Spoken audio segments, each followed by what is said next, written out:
কিছুদিন আগে আমি সানডে সাসপেন্স একটি গল্প শুনছিলাম, যে গল্পটির নাম ছিল ভোগ। এবং সেখানে একটি লাইন ছিল, ভালোবাসা হলো সব থেকে বড় তন্ত্র, ভালোবাসার থেকে বড় কোনো জাদু নেই। এবং কথাটি আমার ভীষণ ভালো লাগে।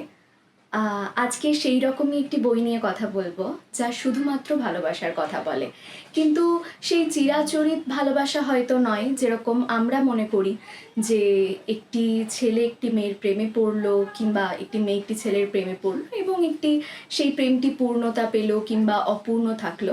আসলে এই কথাটার গোড়ায় একটা গলদ আছে, আসবো সেই কথায়। আগে কি বই সম্পর্কে কথা বলছি সেটি বলে নিই। আমি কথা বলছি the nine chambered heart by Janice Pariat. বইটি ভীষণ ভীষণ ভীষণ সুন্দর এবং আমি এই বইটিকে নিয়ে ভীষণ বায়াস। বইটি আমি কয়েক বছর আগে কিনেছিলাম এবং একটি রিভিউ দেখেই কিনেছিলাম। ইউটিউবে একটি রিভিউ দেখেছিলাম যেখানে এই বইটি সম্পর্কে খুব সুন্দর সুন্দর কথা বলা হয়েছিল এবং তখন অত বেশি বুঝতাম না। তবে বইটি শুধু কেনার খুব কারণ, এবং যেটি কিছুটা লজ্জাজনক, কারণ you shouldn't judge a book by its cover, but sadly or দুর্ভাগ্যবশতই হয়তো every book is actually judged by its cover mostly. তো সেই ক্ষেত্রে আমার এই মলারটি ভীষণ পছন্দ হয়েছিল, ভীষণই ভালো লেগেছিল এবং তখন লকডাউনের সময় ছিল। তো I grab this book and I fail in love with it.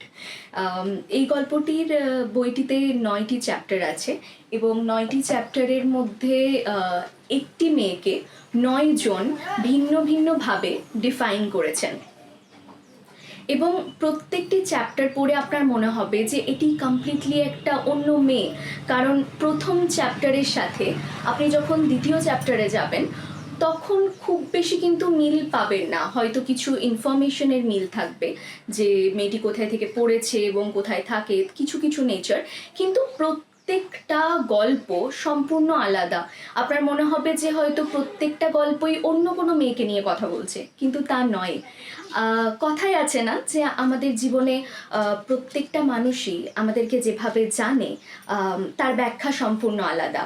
একজন মানুষ আমার যে খুব কাছের বন্ধু, সে হয়তো আমাকে যেভাবে জানে, আমার যিনি শিক্ষক তিনি হয়তো আমাকে সেভাবে জানেন না, কিংবা আমার মা বাবা আমাকে সেইভাবে জানেন না।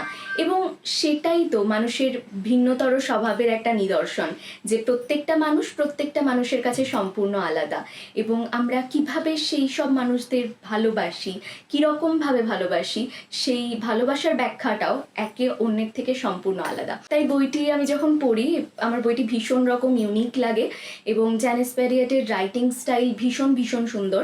যেমন কথাই আছে না যে নামে কি এসে যায়, তাই এই বইয়ের প্রত্যেকটা পাতায় নামে কিন্তু কিচ্ছু এসে যায় না, শুধু ভালোবাসাই এই বইয়ের প্রত্যেকটা লাইনের ব্যাখ্যা দিয়ে দেয়।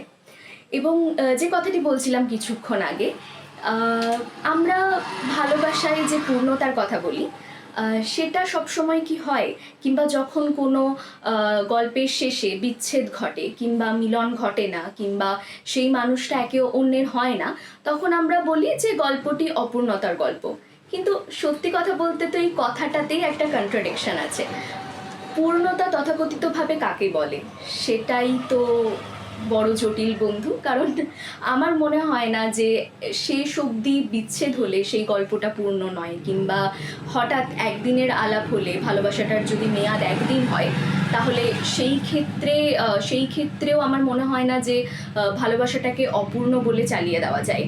প্রত্যেকটা ভালোবাসাই পূর্ণ, কারণ ভালোবাসার শব্দটার মধ্যেই পূর্ণতা আছে। যখন আপনি নিজেকে ছেড়ে অন্য কোনো মানুষকে ভালোবাসছেন, তার যত্ন নিচ্ছেন, তার পরিচর্যা করছেন, তখন সেই পরিচর্যায় যে ভালোবাসা আছে সেটা সম্পূর্ণ।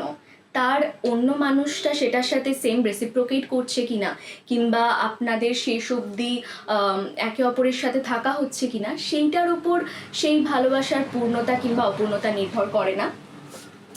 এই বইটিতে প্রত্যেকটা চ্যাপ্টার একে অপরের থেকে আলাদা। হয়তো এখানে কোনো একজন পুরুষ, শুধু পুরুষ বলবো না, বইটা পড়লে বুঝতে পারবেন যে শুধুমাত্র অফকোর্স মানে দের ইজ নাথিং যে শুধুমাত্র প্রত্যেকটা chapter is written like narrator is a man, no, একদম নয় তা।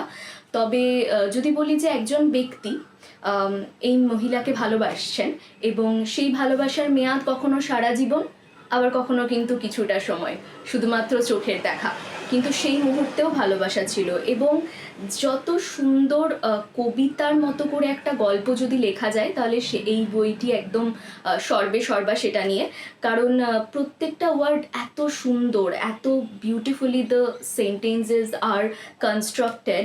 I feel that you will definitely fall in love with this book and the writing style of Janice Parriott. I mean, I really wanted to, buy other books by her because, I am completely biased about it. তাই আমি বলবো যে যদি আপনারা গল্প পড়তে ভালোবাসেন, যে গল্পগুলি ভালোবাসার এবং শুধু ভালোবাসার নয়, যখন আমরা বিভিন্ন রকম মানুষের কথা পড়ি বইয়ের মাধ্যমে, গল্পের মাধ্যমে, তখন আমরা বুঝতে পারি যে ভালোবাসা একরকম হয় না, ভালোবাসার ব্যাখ্যা বিভিন্ন, বা হয়তো কোনো ব্যাখ্যা হয়ই না। কারণ এত যুগ যুগ ধরে, এত গল্পের মাধ্যমে, এত কবিতার মাধ্যমে, এত সিনেমার মাধ্যমে শুধুমাত্র মানুষ ভালোবাসার কথাই লিখে গেছে, কিন্তু সেই ভালোবাসা ফুরিয়েই যায় না, সেই লেখা ফুরিয়েই যায় না। মনে হয় সেই লেখার মধ্যেও হয়তো সবটা ধরা বাঁধা গেল না। তাই যখন আমরা এইরকম বিভিন্ন রকম বই পড়ি, বিভিন্ন রকম গল্পের ধরন দেখি, তখন আমরা বুঝতে পারি যে না, ভালোবাসাকে হয়তো ওই রকম পূর্ণ অপূর্ণর মাঝে বাঁধাই যায় না, তাকে একদম সেই খোলা আকাশে উড়িয়ে দিতে হয়, ঠিক তেমনটাই। তাই আমার তো মনে হয় যে if you are actually also dealing through situations যেখানটাতে আপনার মনে হচ্ছে যে ওই না পাওয়াটা অনেকটা ক্ষতি করে গেছে, give it a read, definitely give it a read and then came back here and আমাকে বলো যে কীরকম লাগলো বইটা পড়ে। আর যারা পড়েছেন অলরেডি এই বইটা, তারা ডেফিনেটলি আমাকে এক্ষুনি কমেন্ট করে জানাও যে কীরকম লেগেছে বইটা, তোমাদের মতামত সম্পর্কে। আমি একবার আপনি বলছি, একবার তুমি বলছি, আমি জানি না কেন, so it counts the whole audience. আর যদি ভিডিওটি ভালো লেগে থাকে এবং মনে হয় যে কিছু মানুষ আছে যারা বই পড়তে ভালোবাসে কিংবা বই পড়তে চায়, কিন্তু সঠিক বই বা কোন বইটা, আসলে আমার বলার ভুল, সঠিক বই কিচ্ছু হয় না, বই নিয়ে কথা শুনতে চায় বা কোন বইটা পড়া দরকার কোনটা না সেটা নিয়ে জানতে ইচ্ছুক, তাহলে নির্দ্বিধায় like, share and comment and also please subscribe.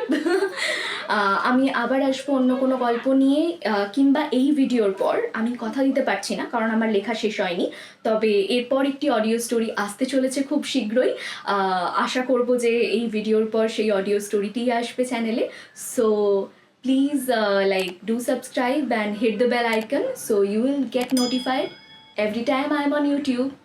ততক্ষণ টাটা।